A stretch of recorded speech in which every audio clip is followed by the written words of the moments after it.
चलिए नमस्कार, मैं अमित तिवारी और आज मैं एक और शॉर्ट क्वेश्चंस के इम्पोर्टेंट लेकर आया हूं एक वीडियो। चलिए शुरुआत करते हैं बिना समय गवाए। पहला सवाल है कि explain ZnO zinc oxide is white when cold. जब जिंक ऑक्साइड कोल्ड होता है तो उसका कलर क्या होता है? व्हाइट होता है। बट येलो व्हेन हॉट, जब उसे जिंक ऑक्साइड को गर्म करते हैं तो किस कलर का होता है? येलो होता है। ऐसा क्यों होता है, जरा गौर फरमाइएगा। ठीक है, जब हीट करते हैं ZnO बिकॉम्स येलो। ठीक है, बिकॉज ऐसा क्यों होता है? क्योंकि उस ZnO का जो ऑक्सीजन होता है वो क्या होता है? रिलीज हो जाता है। ठीक है, and at high pressure high temperature, जब ज्यादा टेम्परेचर देने लगोगे हद से ज्यादा, it forms non stoichiometric compounds. अब नॉन स्टाइक्योमेट्रिक कंपाउंड्स क्या होता है? जिसमें केटायन और एनायन अनइक्वल नंबर में हो, है ना, unequal number of cation and anion. ठीक है बाबू, तो जब रूम टेम्परेचर पर ZnO को देखा जाए तो कैसा कलर होता है? व्हाइट कलर होता है। जब उसे टेम्परेचर दोगे तो किस कलर का होता है? येलो कलर का होता है। ऐसा क्यों होता है? ऑक्सीजन के निकलने की वजह से होता है। डन। दूसरा सवाल बाबू, draw a structure of SO4 minus minus. अब देखिए -2 लिखा हुआ है, ठीक है, ये माइनस माइनस लिखा है, तो जैसे पेपर में लिखा था मैंने भी लिख दिया। SO4 का स्ट्रक्चर, अच्छा ऑक्सीजन के वर्ग का है सल्फर, तो कितनी बॉन्ड बनाएगा? ज्यादा से ज्यादा तो सर सल्फर जो है ना वो 6 बॉन्ड बनाता है। ठीक है बाबू, ठीक है, कितने ऑक्सीजन सर? 4 ऑक्सीजन। 2 ऑक्सीजन को मैं डबल बॉन्ड से जोड़ दूं, ऑक्सीजन आपका डबल बॉन्ड बनाता भी जो है। ठीक है, कितने ऑक्सीजन बच गए सर? सर बच गए 2, तो एक ऑक्सीजन सिंगल बॉन्ड, एक ऑक्सीजन सिंगल बॉन्ड। और जब ऑक्सीजन सिंगल बॉन्ड होता है तो चार्ज कैसा आता है बाबू? माइनस का चार्ज आ जाता है। तो ये रहा आपका स्ट्रक्चर SO4 माइनस का। ठीक है, यदि मान लीजिए स्ट्रक्चर ना पूछ कर, हो सकता है कि सल्फर का हाइब्रिडाइजेशन पूछते। अच्छा एक बात बताइए, कितने सिग्मा है इसमें बाबू? 1 2 3 4, सर 4 सिग्मा। अच्छा 4 सिग्मा का मतलब हाइब्रिडाइजेशन क्या होता है सर? sp3 होता है। अब जिसका हाइब्रिडाइजेशन sp3 होता है उसका स्ट्रक्चर क्या होता है सर? टेट्राहेड्रल होता है। तो मैं 3 सवाल बता दिए। चलिए, राइट इलेक्ट्रॉनिक कॉन्फ़िगरेशन Cr+2 और Zn+2। ये जो सवाल है पिछले वीडियो में भी बता रखा हूं मैं, लेकिन ये बार बार ये आता रहता है। ठीक है, ध्यान सुनिएगा। Cr+3, तो मैं पहले एक बात बता दूं, क्रोमियम का यदि लिखना होगा तो क्रोमियम क्या होता है? एक्सेप्शन में जाता है। जैसे कैसे लिखोगे? 1s2 2s2 2p6 3s2 3p6 3d5 और 4s1 होता है। याद रखिएगा, क्रोमियम क्या होता है? एक्सेप्शन में होता है। अब क्रोमियम ना पूछकर उसने कहा कि +3, अब 3 इलेक्ट्रॉन निकालना है, तो आप क्या करोगे? पहले S से इलेक्ट्रॉन निकालोगे, उसके बाद D से निकालोगे। 3 इलेक्ट्रॉन निकालने, तो एक यहां से निकलेगा तो खत्म, फिर एक निकलेगा, 2 और निकालना है तो 2 इसमें से निकालेगा, तो कितने बचेंगे सर? 3D3 बचेंगे। ऊपर वाला जो करते हो छाप लीजिएगा, तो ये आपका हो जाएगा Cr+3, है ना। ठीक है, अब Zn+2 का बताना है, तो Zn का कैसे लिखोगे? 30 का कैसे लिखो? देखो जरा, 1s2 2s2 2p6 3s2 3p6 3d10 और ये रहा आपका 4s2, ये 10 है बाबू। ठीक है, 3d10 4s2। अब कितने इलेक्ट्रॉन निकालने हैं सर? तो जिंक के 2 इलेक्ट्रॉन निकालने। अब मैं क्या बताया आपको? इलेक्ट्रॉन कहां से निकालोगे? तो सर बाहर वाले S से निकालोगे। अब जैसे ही यहां से 2 इलेक्ट्रॉन निकल जाएगा तो कहां तक बच जाएगा सर? यहां से लेकर यहां तक बच जाएगा। तो ये आपका हो जाएगा जिंक+2 का हो जाएगा। ठीक है बाबू, लिखे जरा इसे। नंबर सवाल करेंगे। अब 4th नंबर सवाल है कि right structural formula of EDTA। ध्यान दीजिएगा, एमसीक्यू में भी आ चुका है ये। अब EDTA का पहले मैं फुल फॉर्म बताता हूं। Ethylene diamine tetra acetate. तो याद रहेगा आपको, इथाइलिन डाइएमीन टेट्रा एसीटेट। ठीक है बाबू, अब इसका स्ट्रक्चरल फार्मूला कह रहा है, तो मैं पहले बता देता हूं। पहले क्या लिखा है? इथाइलिन लिखा है, तो पहले बनाओगे CH डबल बॉन्ड CH। अब क्या लिखा है? डाइएमीन, तो 2 लोग, एक नाइट्रोजन यहाँ एक नाइट्रोजन यहाँ। ठीक है, डाइएमीन।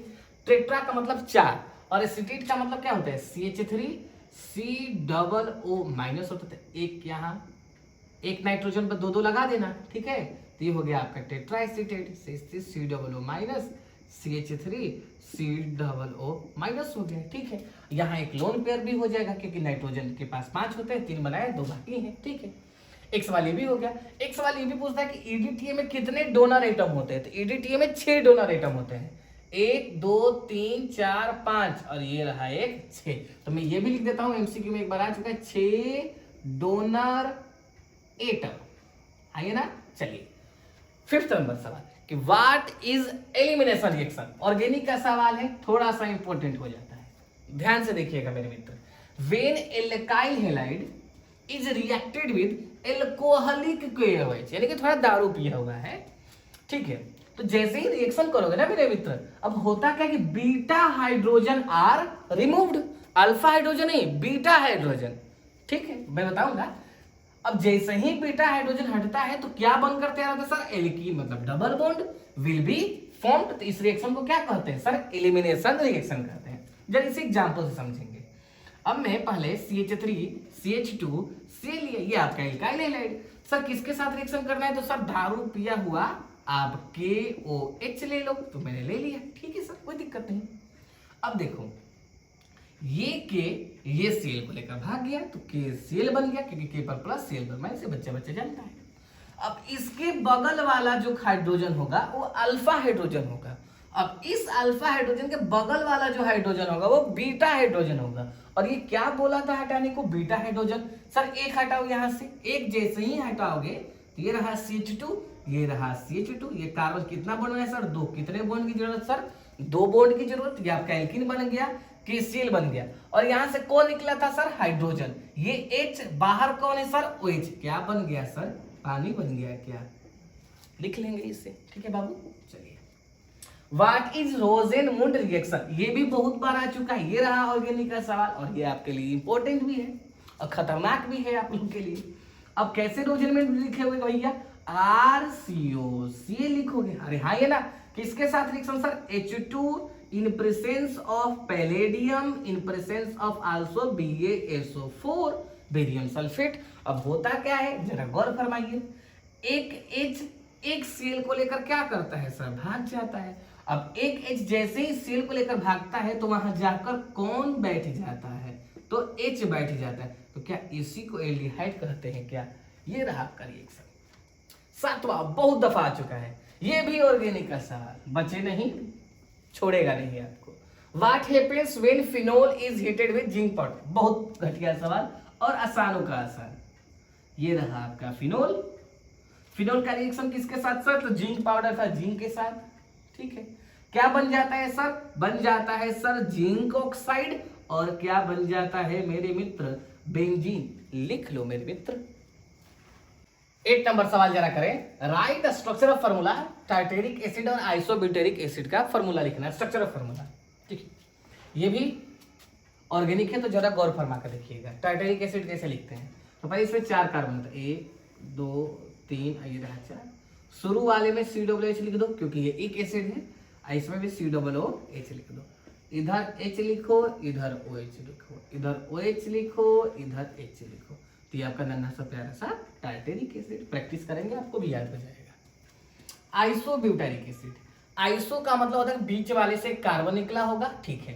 ब्यूटारिक का मतलब 4 कार्बन, तो सर 3 कार्बन तो ऐसे होंगे, एक कार्बन बीच से निकला होगा, तभी तो आइसो कहोगे। और इक कह रहा है, मतलब इक एसिड कह रहा है तो COOH लगाओगे। यहाँ 3 हाइड्रोजन, 1 बॉन्ड है, यहाँ 3 बॉन्ड है तो 1 हाइड्रोजन, यहाँ 1 बॉन्ड है तो 3 हाइड्रोजन। छापिए 9th number, how will you convert ethyl amine to ethyl alcohol. फिर रहा आपका ऑर्गेनिक, ये सारे इंपॉर्टेंट हो जाते हैं ये ऑर्गेनिक। इथाइल एमाइन कैसे सर, C2H5 सर NH2, ये भी सवाल में अभी टेस्ट में भी दे रखा था। किसके साथ रिएक्शन तो नहीं लिखा है, तो आपको याद रखना होता है कि एल्कोहल में कैसे चेंज करोगे, तो HNO2 के साथ रिएक्शन होता है, ठीक है बाबू।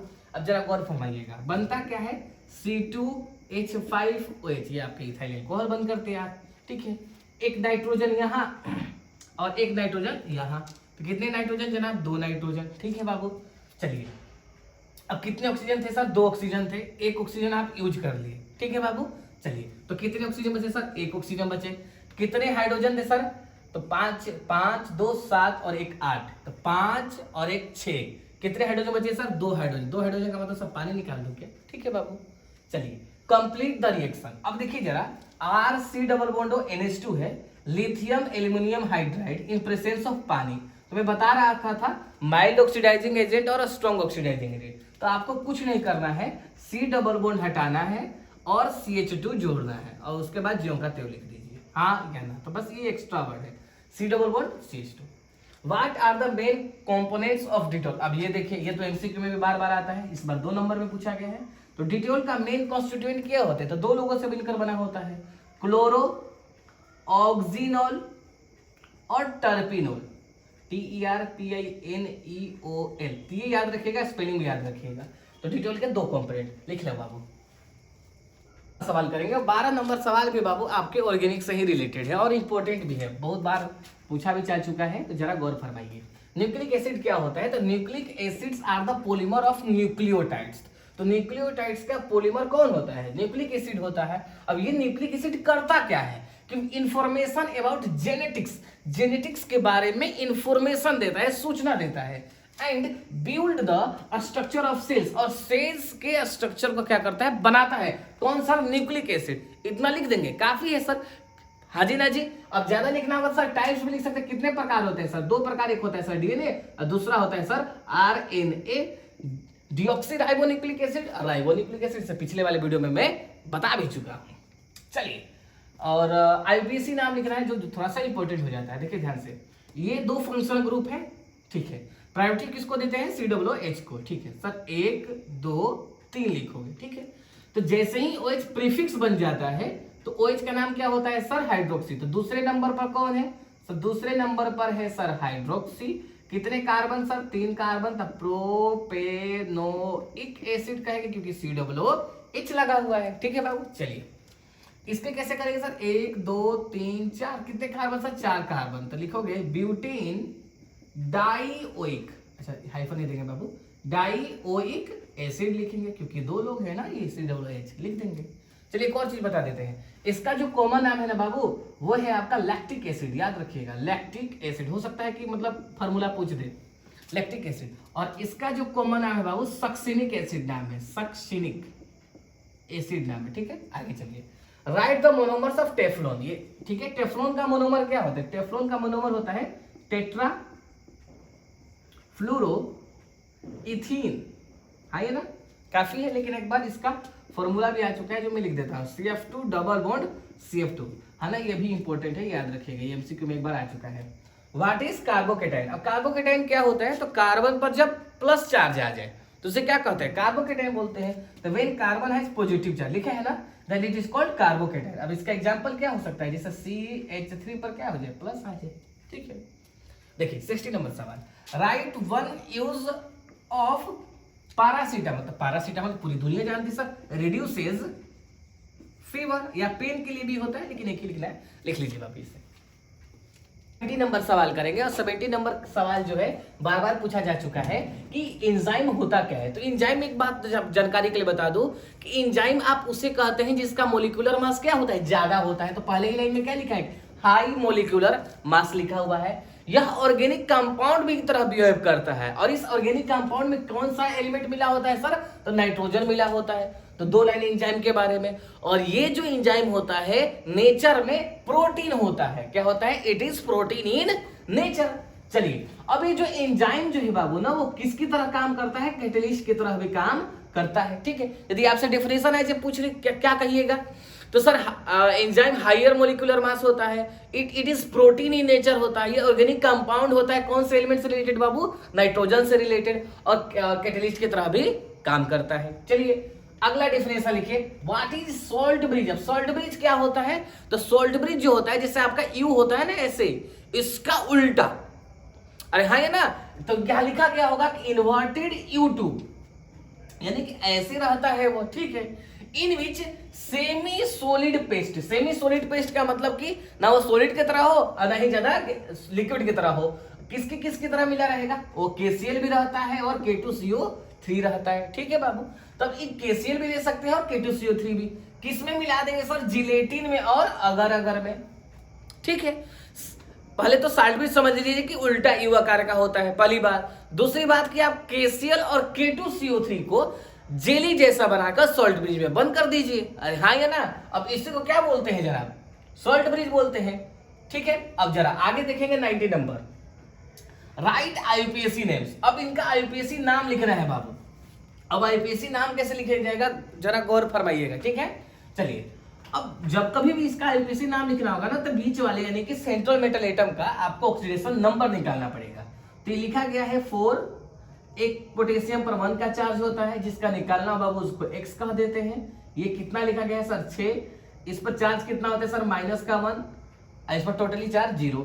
चलिए अब यहां से x बराबर क्या निकल जाएगा सर +2। ठीक है बाबू, अब इसका नाम कैसे लिखा जाता है, नाम आप पहले बाहर से शुरू करें क्योंकि कैटायनिक पार्ट बाहर बैठा हुआ है। ठीक है, तो आप लिखोगे सर पोटेशियम, ये मैं पोटेशियम लिख रहा हूं, पोर्ट लिख रहा हूं मैं, पोटेशियम, फिर 6 है तो पोटेशियम हेक्सा, फिर लिखते हैं साइनो, ये आयरन है तो आयरन ना लिखकर क्या लिखते हैं फेरेट लिखते हैं। और जैसे ही सेंट्रल मेटल एटम का नाम लिखे उसके आखिरी में उसका क्या लिखिएगा ऑक्सीडेशन नंबर, वो भी किस में रोमन में लिखिएगा। तो ये रहा आपका एलपीसी नाम। फिर ये आपके लिए है, अब जरा इसका कैसे होगा, इसका पहले निकाल लो जरा उसका ऑक्सीडेशन नंबर सर। तो इसका होगा सर 3 × +1 +x प्लस का 6 माइनस का 1 इक्वल टू 0। यहां से x बराबर क्या आ जाएगा सर +3। चलिए नाम लिखिए, क्या नाम लिखेंगे सर पोटेशियम। अब ट्राई पोटेशियम मत लिखने लगिएगा, ये बस नंबर नहीं लिखने का, नाम लिखने का। पोटेशियम हेक्सा, फिर लिखेंगे साइनो, फिर लिखेंगे फेरेट। दोनों में अंतर क्या होगा सर ऑक्सीडेशन नंबर के, यहाँ 2 था तो यहाँ कितना है सर 3 लिखेंगे, हाँ या ना। चलिए तीसरा देखिए, अब इसमें तो अंदर बाहर कुछ है नहीं, तो अंदर से ही शुरू करेंगे। कितने हैं सर लिगेंड 4, तो क्या लिखेंगे सर टेट्रा, सीओ का नाम बताइए कार्बोनिल, तो टेट्रा कार्बोनिल। उसके बाद क्या लिखेंगे सर निकेल, सर इस बार नहीं निकालेंगे क्या ऑक्सीडेशन नंबर, बिल्कुल निकालेंगे, बताता हूं। इसका निकालना है तो लिखते हैं x, ये है 4, सीओ पर चार्ज कितना होता है सर 0, 4 होता है बराबर में 0, तो x बराबर क्या आएगा सर 0, यहां लिख देंगे 0, लिख लो बाबू। 20 नंबर सवाल करेंगे मेरे नवाबो। अब डिफाइन इलेक्ट्रोड पोटेंशियल। अब इलेक्ट्रोड पोटेंशियल वाला जो सवाल है ना, इलेक्ट्रोकेमिस्ट्री से रिलेटेड बहुत दफा आ चुका है। इलेक्ट्रोड पोटेंशियल होता क्या है, जब किसी मेटेलिक रड को सॉल्यूशन में डिप करते हैं यानी कि अर्थात डुबोते हैं, तो एक पोटेंशियल डिफरेंस डेवलप होता है रड और सॉल्यूशन के बीच। उसी पोटेंशियल डिफरेंस को इलेक्ट्रोड पोटेंशियल कहा जाता है। अब जरा पढ़ लीजिए आप, When a metallic rod is dipped into a solution, तो जब मेटेलिक रड को सॉल्यूशन में डालते हैं तो एक पोटेंशियल डिफरेंस क्या होता है बाबू डेवलप होता है। किसके बीच सर रड और सॉल्यूशन के बीच, जैसा मैंने आपको बताया। और यही पोटेंशियल डिफरेंस क्या होता है इलेक्ट्रोड पोटेंशियल होता है। ठीक है, अब 21 नंबर जो सवाल है 20 नंबर की तरह है, लेकिन अब देखिए जरा इसमें क्या बस लग गया है, स्टैंडर्ड लग गया है, स्टैंडर्ड इलेक्ट्रोड पोटेंशियल। यहां भी पोटेंशियल डिफरेंस डेवलप होगा, लेकिन एक बस कंडीशन लगा दीजिए कि मोलैरिटी 1m होगी और आपका टेम्परेचर 25 डिग्री सेल्सियस होगा, तब जाकर जो पोटेंशियल डिफरेंस डेवलप होगा बाबू उसे आप स्टैंडर्ड इलेक्ट्रोड पोटेंशियल कहिएगा। ठीक है जनाब, चलिए अब हम जो 22 नंबर सवाल लिए हैं मित्र, वो हम लिए हैं ऑर्गेनिक का, जो आया है आपके बोर्ड में। इथाइल एल्कोहल से इथाइल एमीन बनाना है, C2H5OH का रिएक्शन यदि मैं NH3 के साथ करा दूं तो क्या बन जाता है, मैं नीचे लिख देता हूं प्रोडक्ट बाबू, C2H5NH2। अरे हाँ ये ना, ठीक है, यहां का एक हाइड्रोजन बाकी है। ठीक है, तो एक हाइड्रोजन, यहां OH लिखा है, H और OH क्या बन जाएगा बाबूआ, पानी बन गया। ठीक है जनाब, चलिए अब इसका उल्टा ये लिखा हुआ है इथाइल एमीन से इथाइल एल्कोहल, ये बता भी रखा हूं मैं पहले अभी। अब ध्यान से सुनेगा, इथाइल एमीन क्या होता है C2H5NH2 होता है। हो सकता है कि मैं थोड़ा सा स्पीड में बोलता होगा, लेकिन लिख लीजिए इसे। इथाइल एमीन का रिएक्शन किसके साथ करना है तो नहीं, आपको तो याद नहीं, लेकिन याद करें आप HNO2 के साथ कराता था तो किसमें चेंज हो जाता था सर C2H5OH में चेंज हो जाता था। एक नाइट्रोजन डाई नाइट्रोजन, हाँ या ना, यहाँ का एक O यहाँ का 2 हाइड्रोजन, क्या बनकर बाहर निकलेगा बबुआ, पानी। लिख ले। अब देखिए जरा, अब हम 23 नंबर सवाल करेंगे। 23 नंबर सवाल क्या है, व्हाट आर एमिनो एसिड्स।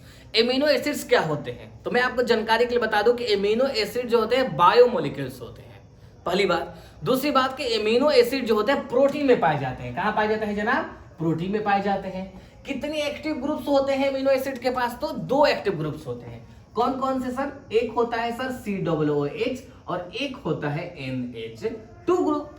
ठीक है भाई, इतना भी लिख सकते हैं। यदि बढ़ाना हो तो टाइप्स लिख सकते हैं। कितने टाइप्स होते हैं इसके? तो दो टाइप्स होते हैं, एक होता है इसेंशियल एमिनो एसिड और एक होता है नॉन इसेंशियल एमिनो एसिड। ठीक है, पक्का पक्का। चलिए 24 नंबर सवाल, डिफाइन रेसिस्टेंस। अब रेसिस्टेंस क्या होता है पूरी दुनिया जानती है, देखिए जरा क्या होता है। The properties of substance which obstruct the flow of electricity, यानी कि सबस्टांस का वह गुण जो इलेक्ट्रिसिटी के फ्लो को क्या करे, ऑब्स्ट्रक्ट पहुंचाए, अर्थात बाधा पहुंचाए, फ्लो ही ना होने दे, उसे क्या कहिएगा? रेसिस्टेंस कहिएगा। ठीक है बाबू, चलिए अब रेसिस्टेंस को किससे डिनोट करते हैं? नहीं तो आप कैपिटल आर लिख सकते हैं, नहीं तो स्मॉल आर लिख सकते हैं। ठीक है बाबू, अब रेसिस्टेंस का यूनिट क्या होता है सर? तो रेसिस्टेंस का यूनिट ओम होता है। ठीक है, चलिए डिफाइन कंडक्टेंस। कंडक्टेंस उसका उल्टा, ये इलेक्ट्रिसिटी को ऑब्स्ट्रक्ट करता है तो ये कहता है तू बह ही जा तो अच्छा है, तो बही जा तो अच्छा है, यानी कि रेसिप्रोकल। ठीक है बाबू, किससे डिनोट करते हैं कंडक्टेंस को? तो लिखते हैं सर कैपिटल जी। अच्छा, इसका उल्टा क्या होगा सर? इसका उल्टा ओम इनवर्स होगा। ठीक है, चलिए चाहे आप एक और चीज लिख सकते हैं, कभी कभी लिखा था महो, ये भी ध्यान रखिएगा। डन। चलिए, what are the products of hydrolysis of lactose. यदि लैक्टोज का हाइड्रोलाइसिस हो रहा है तो क्या प्रोडक्ट बनेगा? ये बहुत दफा ये सब सवाल आते रहते हैं। तो लैक्टोज का यदि भली भांति पानी में डाल दे तो बुड़बुड़ा जाएगा। बुड़बुड़ा क्या जाएगा भैया? तो एक बनता है ग्लूकोज तो एक बनता है गैलेक्टोज। अरे हाँ जी ना जी, ठीक है जनाब। अब जरा बन गया। अब दोनों का मैं फॉर्मूला बता देता हूं। ग्लूकोज और गैलेक्टोज का फॉर्मूला सेम होता है C6H12O6, ये भी याद रखिएगा। और लैक्टोज का फॉर्मूला होता है वही जो सुक्रोज का होता है 12-22-11। लिखिए बाबू।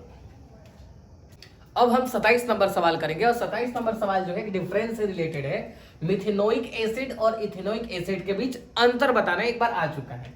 शॉर्ट क्वेश्चन है फिर भी मैं बता देता हूं। एक तरफ मिथेनोइक और एक तरफ क्या लिखेंगे बाबू आप? इथेनोइक एसिड लिखिएगा। ठीक है, मिथेनोइक एसिड का जो फॉर्मूला होता है वो होता है HCOOH। पहला बात, इसमें पहला बात लिखोगे सर इथेनोइक एसिड का फॉर्मूला क्या होता है? CH3COOH होता है। ठीक है जनाब।